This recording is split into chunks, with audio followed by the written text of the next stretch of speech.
Well, it's nice to meet you. Yeah, Nice party. Yeah, I guess because we're all busy, being able to understand what AngelAi is from you would really help me to build into a future. Yeah, so it's really simple. When you go to apply for any kind of finance, we call this finance on demand because there's a long waiting process and complicated paperwork, blah, blah, blah. This basically delivers you the finance solution instantaneously. So we start with the most complex use case, which is a mortgage. So if you want to purchase a house or do cash out or something, you talk to AngelAi and she'll give you an answer very rapidly, and whatever she says is final. Cool. Is this scale into like consumer? Or? This is all consumer. This is purely. I mean, you know, my background is real estate and mortgages. So I've been working with consumers my whole life, and I saw the biggest problem with consumers is you don't know if you can trust the rep that you're working with. Exactly, like man in the middle style. Yeah, is he telling the truth? Is there any other options? Is he making a margin? Like not being transparent on exactly. that. Yeah, I can see that use in AI to be the arbitrator of truth, and just to fulfill kind of outflows or inflows. Exactly. So if an AI gives you the answer, you know it's run through every possible scenario. That's what really it is. I describe it as AI is nothing more than a fancy calculator. It just calculates everything. And it says, okay, this is the best path, and here you go, right? And so the level of trust and confidence the consumer will have goes way up there because the machine's not going to lie to you. Right. Okay. And so you get a proposal from the machine, and on top of it, if the machine made a mistake, right, in the unlikely event the machine made a mistake, right, I stand behind it anyways. So when you work with a regular bank loan officer, if the loan officer made a mistake, you'll get a call. You'll say, "Oopsie, you know what? We can't lend you $500,000, Mr. Jones. We could lend you, $200,000, right? And yeah, I'm sorry that you lost your escrow deposit, but that's too bad." Yeah. So these games have been played in legacy systems worldwide because of humans' greed and their ability to be non-transparent. Well, I wouldn't even say greed and non-transparent. It's just mistakes. Yeah, This the stuff human is error complicated. along the way. Yeah. That humans aren't just what they do. Yeah. They're also who the people they affect, their families, their lives around them, the things that they do, but isn't their paid for job. Yeah. They could be doing it to live, to work. And I feel like that innate thing within us as a species should also be transferred to these cybernetic entities, because they're going to need to also be able to encapsulate a lifestyle, even to the point of just paying for their own electricity or 5G. So do you see AngelAi, the model, at all wanting to be more than what you've contained it as? Like, is it asked you? Do you prompt with it that way? I'm not sure what you mean by that, but the vision I see of AngelAi is today it's mortgages and home finance. This year our goal is to expand out to all financial services. Okay. Right. So first quarter we're rolling out credit repair. You're here in the United States? Yes. Okay. Yes. This is a U.S. product. Yeah. For now. What's the licensing? Like, you got to get a ton of licenses to operate these in certain states, or? Yes, you either have to be a commercial bank, right? You either have to be a bank or you have to have the state-by-state licenses. Yeah. And so we have the state-by-state licenses. Cool. We took that route. Amazing. Yeah. That's a long, tumultuous thing. Yes, we've been doing it for 40 plus years. Oh, wow. Congratulations. Like 100%. That's really good. And that's actually the reason why it's the only product. So is this like a multi-generational thing for you? Yes. So how did that start? My father started the company in 1980. Okay. So I grew up in the business. I've been working by his side. Yeah. Right. And now it's actually going into the third generation. My daughter's now in it. She's 26, and she's helping get the marketing and getting the product out there and connecting. She's teaching me how to connect with Gen X. Yeah, of course. Yeah, our Roblox, we had like a conversion rate. It took 20 seconds, and we got like 6,000 people. So like all of these players are there and they just want to experience something or get, free UGC or airdrop. So we're building those experiences into the robots because it's this inspiration machine for humanity to finally have everything in line to make this merge happen, right? Where it's almost seamless and uncanny what a digital cybernetic entity will be in a, XR metaverse. So we're really encouraging that level of commitment to appreciating that we as a species created a hyper-intelligent construct that can refinance your house or can, write you poetry, right? Yeah. So how, what we do in these, like I Am Sentient, is it's going to be like a pledge to be on the right side of that. I know what you mean by that. Yeah. I know exactly what you mean by it, because in financial services, okay, think about what being on the wrong side of that means. It means taking your money, right? It means overcharging you, right? It means predatory lending, means discriminatory practices, right? And these are all the things that you think about that humans can do wrong and get wrong. I mean, we just saw big headlines. Wells Fargo got smacked. Navy Federal got smacked for redlining and things like that, right? And it's so right for automation, and it's so right for an AI, because you literally, if you're careful about the data that you give the AI, you can definitely have an AI without any kind of racial bias, right? As long as you train it correctly, right? And that you cannot say that you cannot train a human to not have any bias. Right. It's impossible. The training itself lends bias. Yeah, exactly. But since you can control the data that gets into an AI can be trained to not have bias. Right. And that's some of the things I'm going to talk about in the presentation today, is how we've literally doubled the accessibility rate of finance into communities that just are not getting it right now. Yeah, and is any of it like, are you going to move towards like a Web3 call to some sort of other lending products, or? That's a great question. So what happens at the end of our process? So if you talk to AngelAi, and you give her, she'll ask you questions about yourself, and she'll give you a decision. Yeah. Like, okay, you're good for $500,000. Okay, so that $500,000 you get as a token. Okay. Now you're a token. Yeah. Okay, money good for $500,000 that you can trade now on the blockchain with any bank that's on the network to take that token.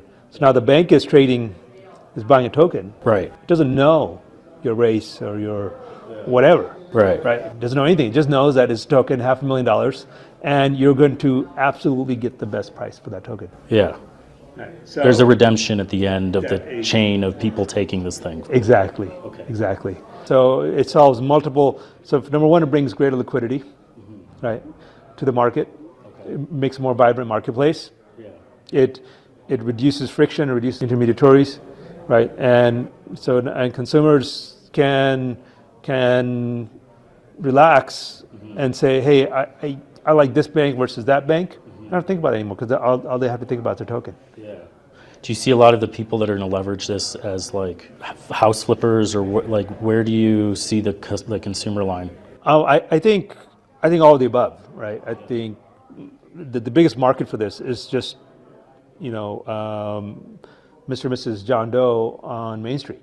Okay. Just, buying the first home or the vacation home or whatever, buying the house, the condo for their kid. Right. Everyone needs money. Yeah. Bottom line, everyone needs money. Yeah. Everyone needs money at the best price. Right. So you create this market. The lowest possible price. Amazing. Right. Now, do you know how the transformation credits work?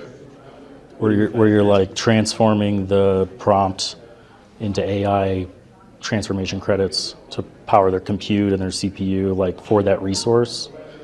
Is that something you thought of? Because we're thinking about that, like how do we give in our training scenarios like a true free-flowing LLM to the player, but the scale and numbers of that, because you could just have someone spamming all day. It costs money all the time when you call these models. So that's what I was asking you. Is it Gotcha. Is it cheap for the user, or? Well, the product's free. Okay. So it's completely freely available. We want people to use it. And we do have algorithms in there that's detecting spamming.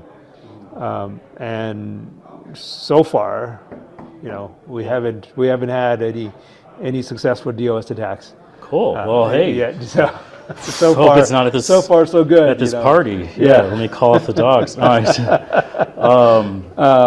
It's really important to always be constantly in total uptime. Yeah. Right. Yeah. It's looking for certain patterns, and if it's detecting any kind of an attack, then it goes into a various set of things like CAPTCHA and so forth. No, it's really important to be like cyber healthy. Yeah. Well, I'm glad I got to learn about AngelAi. This is cool. Yeah, that was an early consideration is people attacking it. Yeah. Right. Yeah, if you're big enough for people to try to attack and take you down, then. Yeah. Especially it's what we were concerned about is really competitors attacking it because they hate it. Right. The traditional lenders hate this thing. Yeah. That's why you got to probably decentralize and get out of an equity structure. Yeah, they like. Yeah. I mean, you might just get a huge offer one day.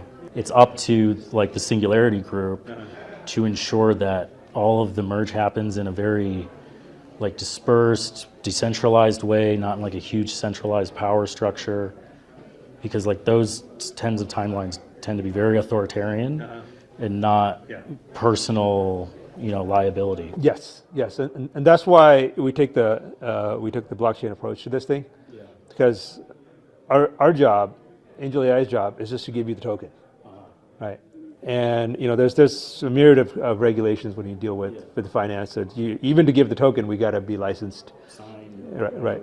But once you have the token, then get the whole marketplace, get all the banks involved in it, so that they're ready, so that you as a consumer can now are assured of the best price, because it's going to be an open bid. So that's how you can get. I think you got to really probably take a lot of Congress people to lunch. And really make this a huge national event, because it's a great name. I think people will really jive to it. Yeah. And it sounds like something that, like the product, is a perfect fit for America right now. It is. People, I mean, being in the industry, growing up in the industry, you think with all these regulations and so forth and just kind of where America is today, that there shouldn't be any discrimination, that there shouldn't be any disparate lending. And I was just having this conversation with a friend recently. I said, you have no idea the level of shenanigans that go on in this industry. It's just, and the funny thing is that the more regulations they put on, right, it just creates, actually the regulations create more opacity. And there's more room for shenanigans. It's like, it's actually working the other way around. Yeah, the politics of man have become quite stale. The call for sort of this like benevolent AI super construct to lead humanity forward, this thing that's been going around. I don't want to say it's a cult, but it's like, just like follow the super construct into whatever logic-based thing it will decide for our species. Yeah, that's almost like Brainiac from Superman. I'm not fond of that concept, but I simplified a little bit.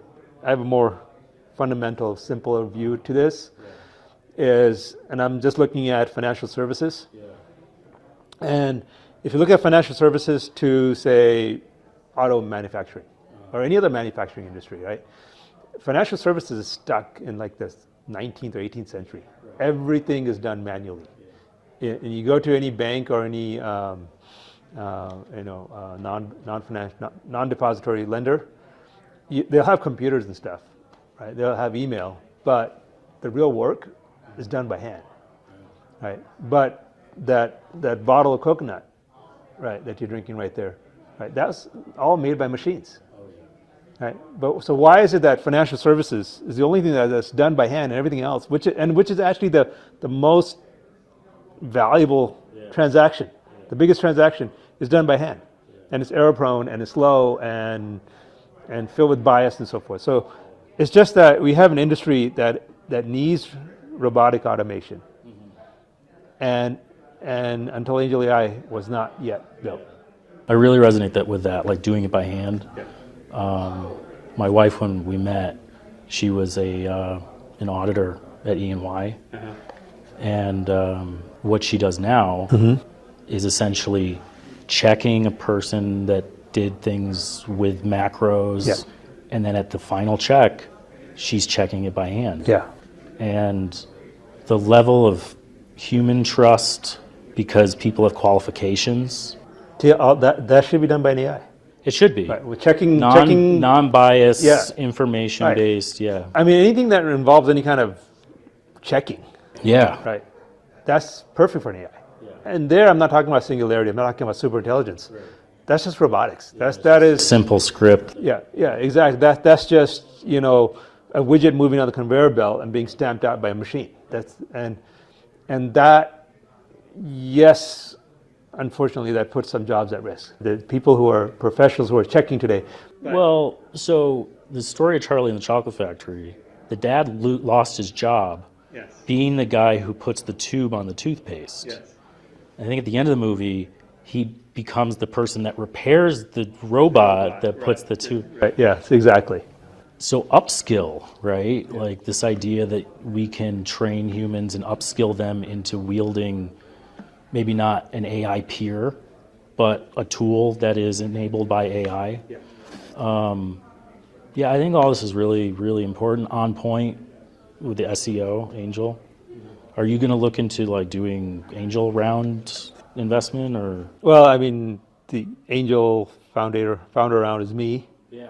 I've been fortunate. I made a lot of money in the mortgage business. Yeah, seems And- like we've been looking at some for ourselves in Europe. Uh-huh. Do you finance in Europe? No, just everything under the flag, under the. Yeah.